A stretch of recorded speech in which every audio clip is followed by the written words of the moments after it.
Gorgeous, just gorgeous. All right, now today let's talk about those hormones. They need to fluctuate naturally throughout the day, up and down. That part is cool. I'm talking about when they go up for too high, too long. What happens with some of the other hormones because they can have this chain reaction.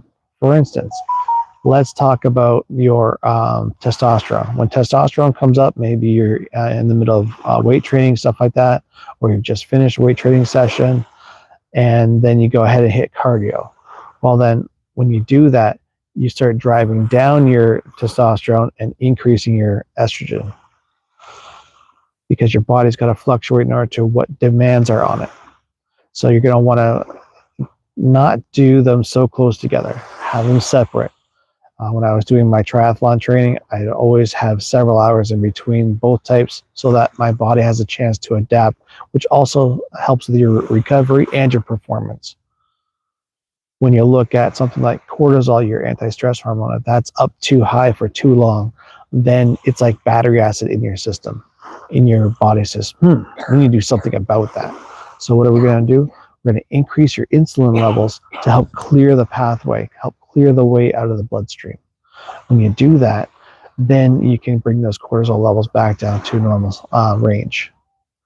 When you are looking at somebody who has, let's say that you're a person who has belly fat and your cortisol levels have been too high for too long, and after that you develop love handles. Well, the love handles are from insulin.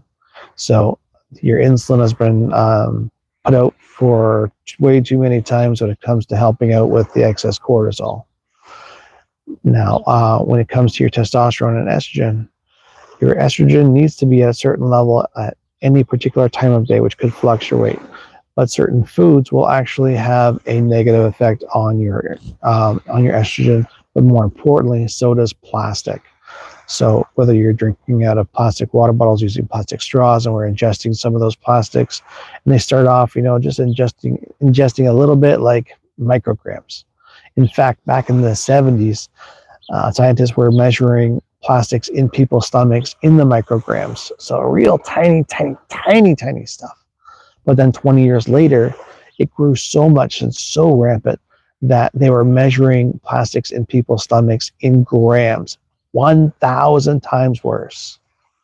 And the only thing that we know of that gets rid of plastic in our stomachs, which mimics the bad estrogen called xenoestrogen, the only way that we know to get that out is through far infrared saunas. If you're using a far infrared sauna, you know all the wonderful health benefits. I mean, if you are in a city or visit a city that has a ton of pollution, when you get back home, find a place that has them for use and go and hop in one, let's say every day for, depending on how many days you are in the city, in that polluted city. Whenever I go back to my hometown, which is a hugely polluted city, not only in itself, but also with the Twin City that's right across the river. Now, that when you do that, you're going to notice that your skin starts to get softer and feels better. Your liver starts to function better. Your energy starts to come back up again. And when you get that plastic out of your system, but just in general, you start to notice that your performance gets better and you just feel a whole lot nicer.